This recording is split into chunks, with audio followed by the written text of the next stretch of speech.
to another edition of What's Your Story? And today I am graced, literally, with the presence of JoJo LaRiccia. I'm sure I butchered that, but you can correct me afterwards. Uh, Amazing, beautiful soul who I've known for, I want to say 3 years now. Wow, crazy. Who helped me create video content to share with the world what it is I do and helps other people do the same. But really, I just want her on my show because she's such a bold, unique, beautiful, authentic person and soul. And I wanted you guys all to meet her. So, JoJo, thank you for being here.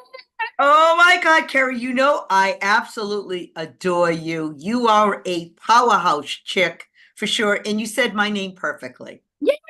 Well, you know what? Like attracts like, and I think that's why I resonate toward you because you have a couple years older than me, and I'm looking to see who I want to emulate and strive to be as I continue to grow. And you hit the mark across the board. You have a beautiful heart.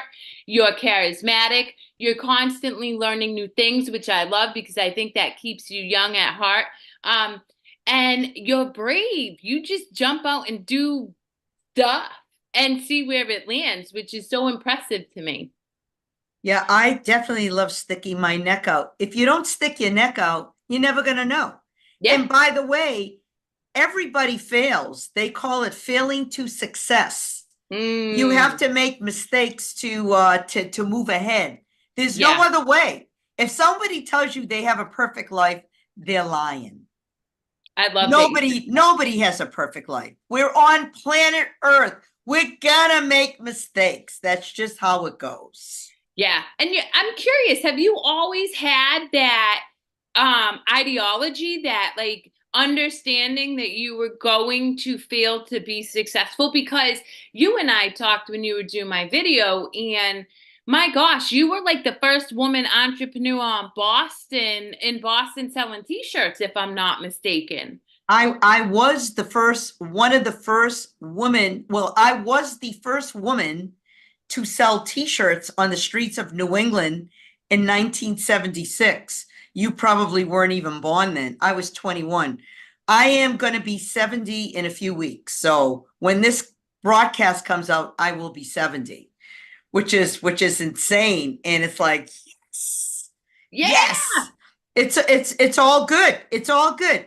And if we take care of our mind, body, and soul, then everything, the frequency in us, everything aligns. Yeah. And we actually stay younger when we make the right choices. But you asked me, have I always had this ideology? And the answer is yes and no. When I was growing up, especially being a teenager, I don't know if it was my hormones kicking around, but I would criticize, condemn, complain. I was moody. And I realized nobody wants to listen to someone complaining. Nobody wants to hear it. Nobody wants to hear you condemning another person. Nobody wants to hear you complaining. And as soon as I made that shift, I had like that aha moment that we choose every day how our day's gonna go. If we wake up with the right attitude of gratitude, then life moves, it flows. It, Yeah. it works, it works in our favor. Anything else less than that, I mean, life doesn't happen. I mean, it just doesn't work out. When you hear people say, "Oh, my life is awful," it's because they're already creating that synergy around them that life is awful. For You're me, absolutely right. life is spectacular. Life is adventurous. I just went to get my teeth cleaned with someone that I graduated high school with from 50 years ago. Okay, over 50 years ago. And just listening to her and the stories, and I just said, wow, I just love listening because I couldn't talk. My mouth was, I was just going, like, like one of those. But we have to be around people that are gonna move us in the right direction. We don't want to be around the negative no-nos. Yeah. That doesn't work. That doesn't work. Well, I tell people all the time, particularly because I'm in addiction recovery and mental health recovery, that some of those people are the people you're closest to. And it's through no fault of their own or theirs if they don't have that wherewithal or that insight. But if you know and you choose to stay in that, like in those surroundings, then you're choosing to live a life of suffering because you have the information readily at hand to say, okay, I'm going to choose differently. But that does take an immense amount of courage. And so I'm curious, did you grow up in an environment where your family was super supportive and have a similar mindset, or did you have to cultivate that? I definitely had to cultivate that. I am the youngest of four. I had two older brothers and an older sister. So I want to share a story with you how it all began. Well, this is one of the stories how it all began. I'm 11 years old and I belong to the local teen center. And I kept telling the guy there, I want to learn photography. I want to learn photography. I have to learn photography because my older brother Sal was getting into photography and everything he did, I wanted to do. And so he said to me, well, my roommate is teaching a course at MIT. He was also his roommate and him, they were both MIT students. And I'm sure he'll let you into the class. So he tells me he doesn't even warn his roommate about us. So Oh gosh. I'm only 2 miles from MIT. So I go there with my friend Petey, who she's still my BFF today. Seriously, we I travel love around the that. world together. So we take our bikes to MIT. We know the address. I knock on the door and I says, hello, Jeremy. I heard there was a photography class and I want to take it. And he looks at me and says, you can't take this class. You're a kid. You're not an MIT student. You didn't pay tuition to come to MIT. And I looked at him and I said, do you think we rode our bikes here 2 miles to hear you say no? I don't think so. So Jeremy didn't know what to do with that. So he turned to the other students. It was a doc room. There was about 8 other students there. And he said, do you mind if these kids join us? And this was They didn't care. 1965. No, they didn't care. They said, yeah, sure, whatever. And they figured we'd be there for 5 minutes and then we'd be gone. Oh, no, no, no, no, no. I ended up getting my first SLR camera. Then they were single lens reflex. Now they're DSLR cameras, digital single lens reflex. I got my first Yashica camera, convinced my parents that I should build a dock room in the basement and get all these stinky chemicals. It was fabulous. I fell in love with photography. But here the story gets more interesting. So I graduated from that course. I got an A, but I didn't get a credit because I'm not a college student. And I got my first cassette recorder. Do you know what that is? Cassette Oh tapes? yeah. Yep, I Okay. sure do. So my parents were having a silly argument. So I hid around the corner. I put the recorder into record. I waited for them to stop. When they finished, I jumped back into the scene, put it into play. They loved it. They were giggling. They thought it was fantastic that I recorded them arguing. It was something silly. Anyway, I said, wow, people love to see themselves being photographed. They love to hear the sound of their voice. Well, what's the next thing? Video. I Yep. said, I'm going to be a filmmaker. I'm going to be a director one day. I'm going to be a producer. I mean, I'm a kid. I know you're like 11, 12 years old at Yeah. this point. And I was awful when I first started doing video, but here I am today and it's all working out. And I'm Yeah. filming people all over the world and I could do it remotely and I'm having a blast. I know you meet so many people. I love it. I know because you introduced me to them. Nandar Matari, that's another one after my own soul. So thank you for that. Okay, so you have this tenacious take no, like not take no for an answer. Is it because you think you're the youngest of four and you had to kind of bully your way Yes. through? Yes, yes. I learned at a very young age the power of yes, that you can get anybody in your life to say yes if you ask the right questions. And I got to tell you, being the youngest of four, it was tough Yeah. because my mother, having four kids and staying at home every day, it's a job. And I was a handful. It's a I sometimes it's a hard, I think it's the hardest job you can have, honestly, because you're it doing the same thing and over, and you don't always see the benefits of your work until years later. It is the hardest job, and I definitely gave my parents a run for their money. It's not that I was not a bad kid. I didn't get into trouble with the law. I didn't swear at my parents, but I had a lot of energy and I challenged them every step of the way. And I was always that person that says, but why? But why? But why? Always asking questions. I was that annoying child that would ask so many questions. I'm still asking questions. I know, And I love some it.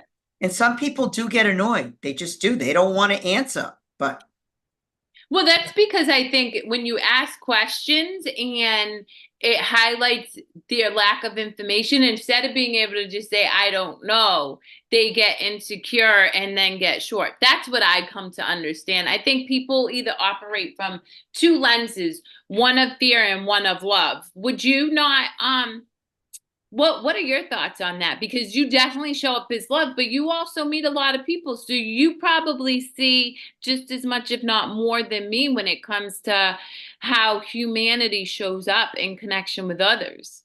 it's funny that you're talking about, are you coming from power or love? Or are you coming from fear or love? And I do on the average between 10 to 12 Zooms per day. Last year, and I kept track, I met with 2,371 people. That comes out on the weekdays, 10.5 people every single weekday, which is Yeah. insane. And I will tell you that most people are really good. Oh, for sure. They're good. People are good. People are good. People want to be good. People want to make the right choices, but there's a handful that they like to take shortcuts and they want to pull the wool over your eyes. But what's very interesting about Zoom or meeting people in the digital world, and I don't know if people know this, but I'm going to give you a little insight here. And I'm going to back up a little bit. You've heard people when they die, they are able to communicate with you through electricity. Have you ever heard that? Yeah, we're energetic beings. Yeah. I don't know how, but the same goes for us being alive. Everything is amplified when we meet people on Zoom. People are not aware of this phenomenon, which is why I like meeting people on Zoom. It exaggerates everything about them. It exaggerates their truths and it exaggerates their non-truths. And there's 26 muscles in the face. I've been trained to study these muscles. So I know when someone's telling me the truth and I know when they're lying. Okay, you're hearing something new from me that you didn't know. Nope. And lawyers, by the way, know about this studying the muscles I'm in the certain face. of it. Yeah, well, they know. They They can have tell. to practice not using their facial muscles. And I will tell you, most people are good, but Yeah. there are a few that they're suspect. And what I do with people that are suspect, I just cut the conversation short. Yeah. I don't call them out on it. Who am I? I'm not that person to call them out, but I just don't take the time to continue the conversation any further. Well, something you highlight, and I think I want the community to hear, because I tell people this all the time. You have to do what makes you feel good at all times and be unapologetic. So, like, I totally understand your perspective where who am I to say something to them?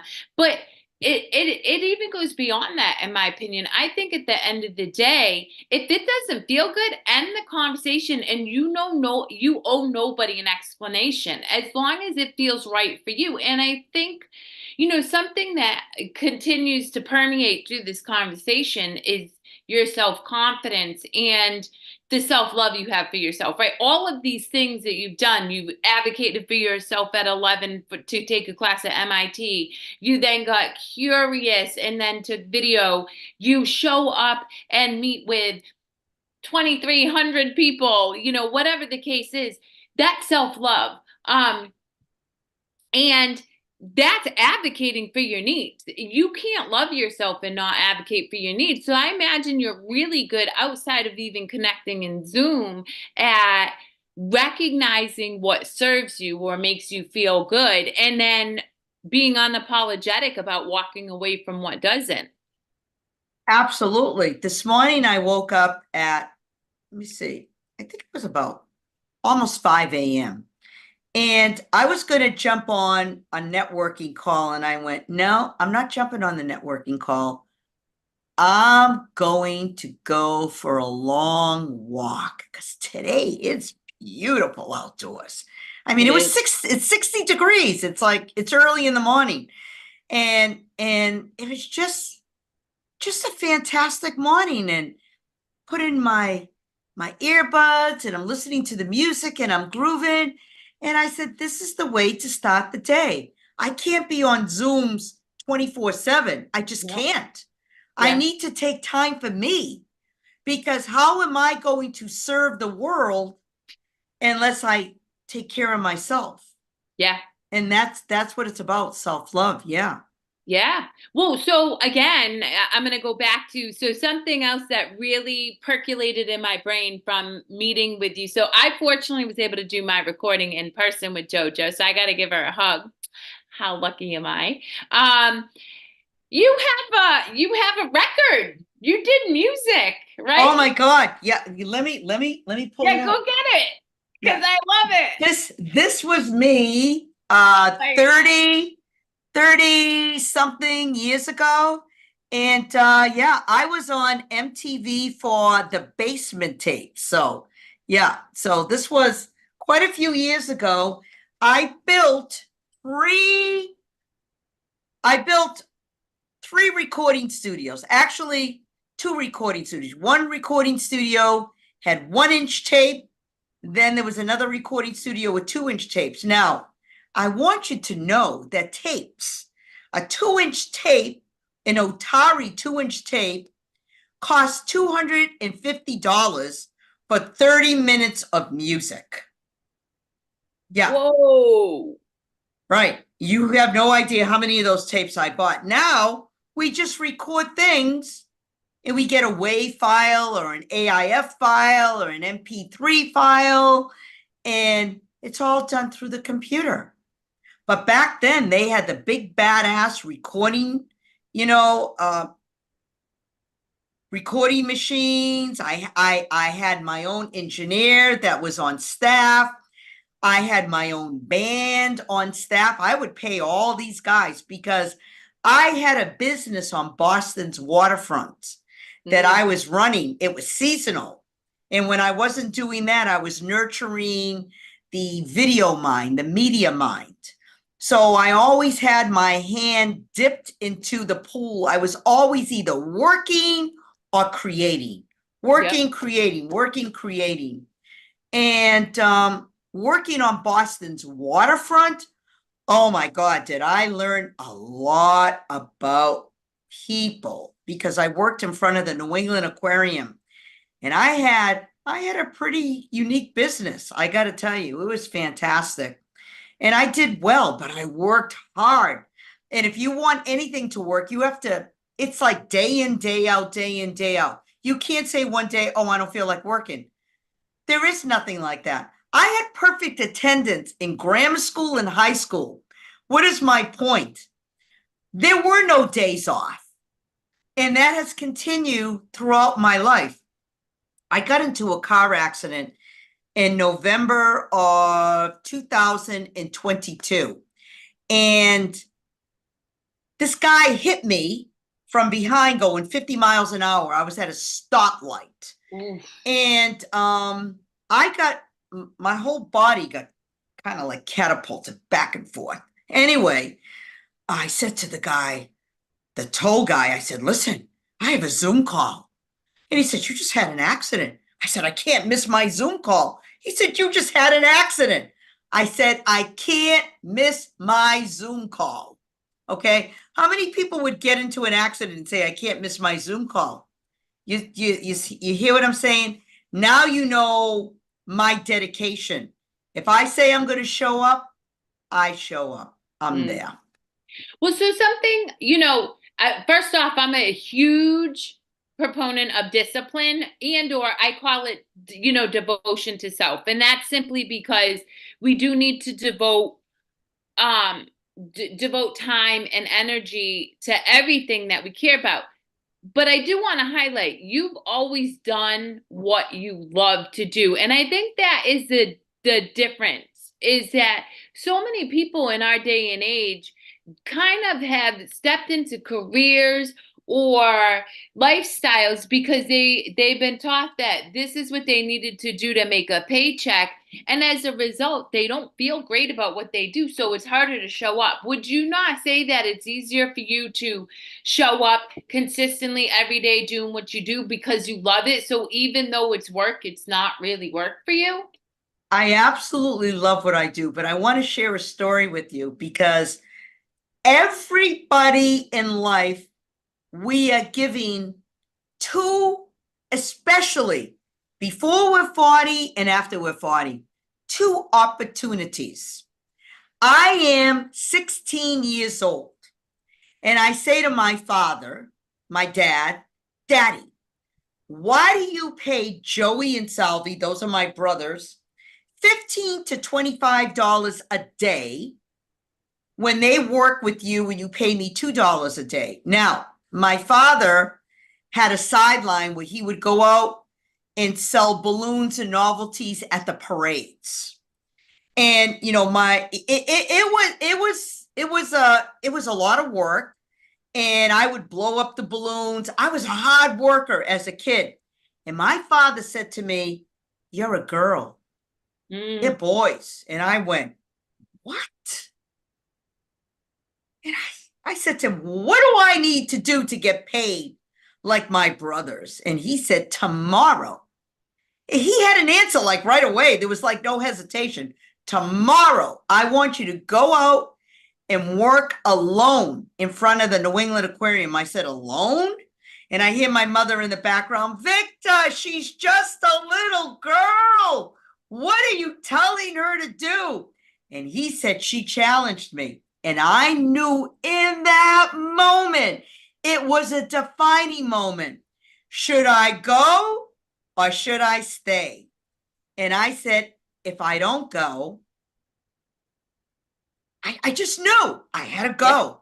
So I went out there and I was selling the balloons, the little monkeys on the stick, the little horns, nothing big, in front of the aquarium, okay? And when I had my shoulders down, my face to the ground, I wasn't making sales. I learned this like in 10, 15 minutes, that I had to throw my shoulders back, look people in the eye, and people would buy stuff from you. Didn't matter what it was. As long as you were excited about what you were selling, people were invested. People love people that get excited about what they want to promote. Yep. I learned at a very young age the power of yes, and people wanting to buy things from you. Well, I was out there for 35 years. Now I'm 16 years old, okay? Now I'm 21 and I decide to go to Berklee College of Music. And my dad says to me, honey, I'm going to pay for your college education. I said, Daddy, I want to pay for my own college education, but I want to make a deal with you. Everything that I make in front of the aquarium, I want you to give me half. And I said, and I want a piano, and I'll pay for my own college education. He said, deal. My sister was so upset. She said, and you got a piano. And I just said, you don't ask, you don't know. I was able to retire in my life at the age of 51 because I asked my dad if I can have half of everything I made. So that's where I'm able to, I was given a choice. Yeah. I was given an opportunity. And at a very young age, I had at least that little amount of awareness that I knew that if I didn't seize that opportunity, the whole trajectory course of my life would have changed. Yeah. And so many people, I mean, we are all given opportunities, truthfully, and most people allow that small, fearful voice within them to keep them from going after what it is that they really want. And you know, for you just, I think I love that you had 3 older siblings because you just had, you knew you had to take risks or you wouldn't be seen, right? Even as a young person, because I'm one of 6, so I totally get it, you know? So I'm curious, what'd your dad say the day that you came back after that first day out in front of the aquarium? How much money did you make? And you know what? I did okay. Yeah. I did okay. And now I'm gonna fast forward too. That same year that I started Berklee College of Music, I went to a Yes concert. I don't know if you remember the band Yes I know, yes. at the Boston Garden. And I came home and I said, Daddy, I said, I saw the most unusual thing. The band had t-shirts with the name Yes on it, white Yes. And t-shirts had only been, Fruit of the Loom started Fruit of the Loom t-shirts in 1974. There were no t-shirt printers. There were no t-shirt outlets. Nobody was selling silk printed t-shirts. They did not exist. Men wore t-shirts as undergarments to absorb their perspiration so they wouldn't ruin their dress shirts. So I went home and I said, Daddy, I want to get t-shirts for the tall ships for the bicentennial. That was 1976 coming to Boston. My father looked at me, he goes, I want no part of that. That is disgraceful. And I said, why? And he says, well, a t-shirt is an undergarment. It's the equivalent of what a bra is to a woman, a t-shirt is to a man. That is disgusting.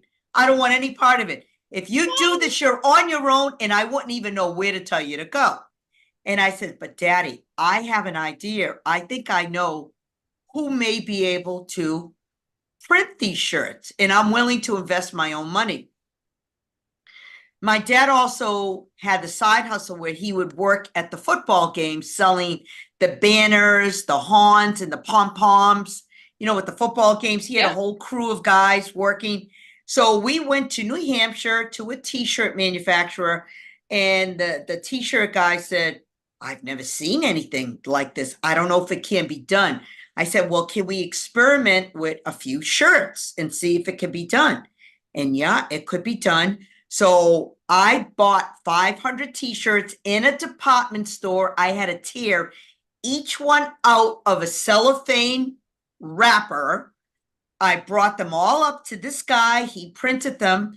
I spent total for me to buy the shirt, get it printed, $2.50. I sold the t-shirts. This is 1976 for $5. I got 500 shirts. I sold them out in less than 24 hours. the Boston Herald did a big write-up. No one had ever seen t-shirts. They didn't exist on the streets. It was incredible. And I made all the profit. My dad couldn't believe it. And I knew then, I have the Midas touch.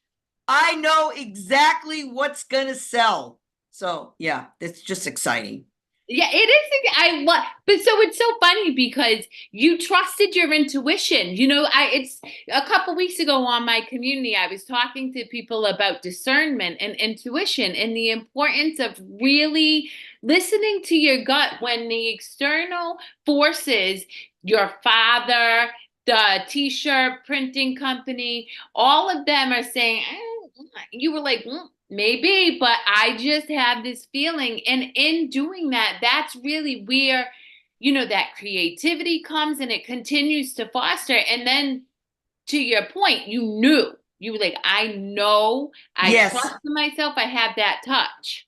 And I've always had intuition, but I never started trusting it until even these past few years. Like, Really? even, yes, I knew I had it. I didn't know what to call it, but I always had a knowingness, but I never felt confident in myself. And I'm going to tell everyone out there, if everything that comes from the mind can trick you, the heart can get too emotional. But when you have that gut feeling, that is where your true North Star is. Trust it. Yeah. Trust it because it's real. It absolutely unequivocally. And I know that. So something that interests me. So you said you lacked confidence to trust your gut.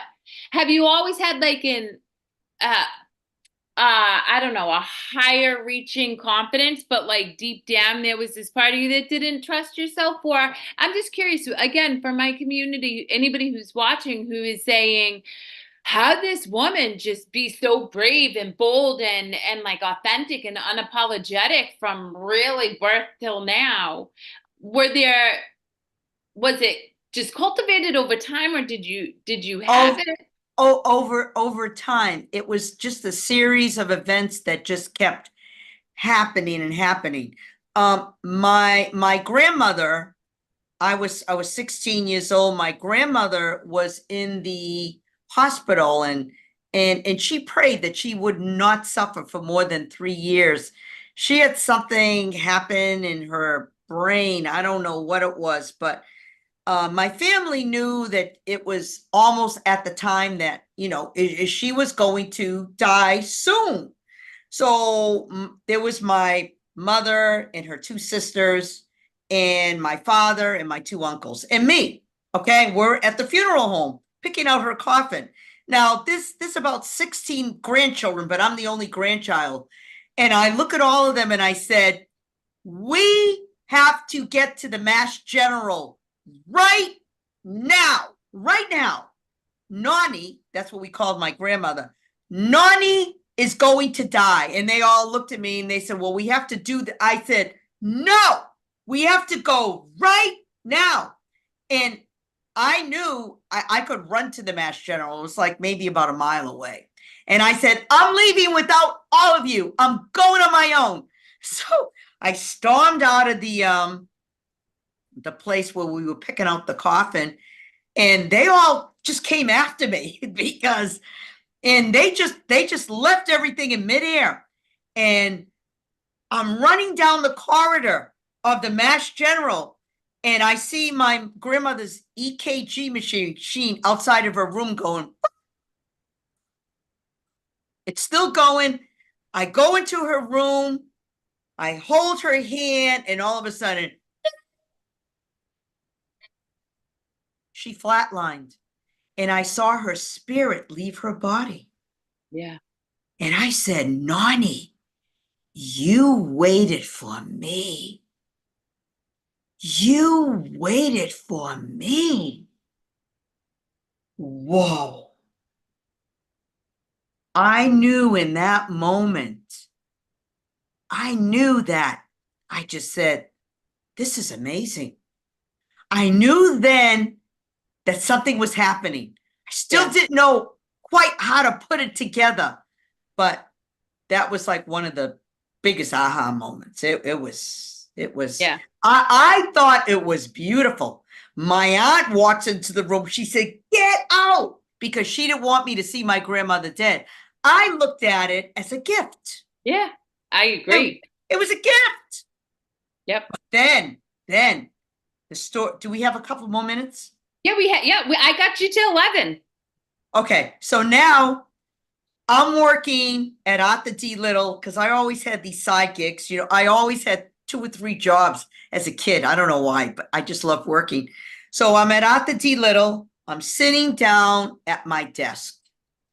And all of a sudden, there's this little rock, and it's got these 2 eyes. Somebody made this thing, and one of the eyes fell off the rock, but it didn't fall. It was kind of like floating off the rock. And I went, am I like hallucinating? And I was alone in the office. It was like after hours because I wanted to finish my work. And all of a sudden I got this vibe. Go and see a medium. I don't even know what a medium is. Go and see a medium. And then it was the yellow pages. So I look in the yellow pages. I call this person. They said, "Yeah, you can come in." I have no idea why I'm even going there. The message was clearly from something beyond. I don't know what it was. So I go. And she's supposed to read cards or whatever she's supposed to do. I walk in there and she has the cards out. She puts them down and she said, "Listen, I have something I want to tell you." I don't know what she's going to say. She said, "Your grandmother is standing behind you." And she told me how she died. She told me what she was thinking when she died. And she said, "You are going to need to call upon her. And when you get into that situation, and you'll know when it is, call her name. She will be there to guide you." Mm. That's why I went to see her. Yeah. Now, you know, I don't know how old I am here, probably about 18 years old here. Okay, this is after my grandmother died.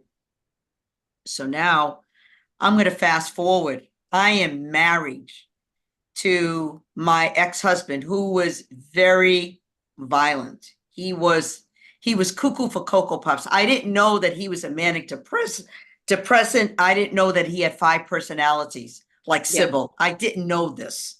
But we were at an Elton John concert in Worcester, and he had flipped.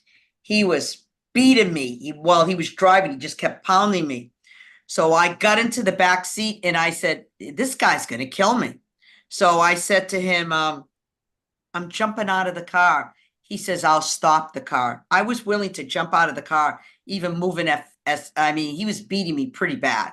Yeah. And so he stops the car. It's freezing out. It's freezing. And there's no lights on the highway. There's nothing. It's almost hovering about 32. I don't have a jacket on. I have open toe shoes. I said, "I'm going to freeze out here, but better to freeze out here than to be killed in the car." So I'm walking. The only thing and I'm crying, and all of a sudden I scream, "Nani, help me, help me." And all of a sudden I hear her voice. She says, "Walk straight in a half a mile. There's a motel." It was like clear as day. And I went, and I hear it again. And I went, okay. And I kept walking. And I see this motel. I mean, it was like I could see this dimly lit place. And I walk in, and I didn't know that I was like bleeding. I didn't know that my face was, because I didn't know. You were just in, yeah. I didn't know. I mean, I had been beaten. And so I walked into the motel. The only thing I had on me was my American Express card. I put it down in front of the desk and I looked at the guy and I said, "Don't leave home without it."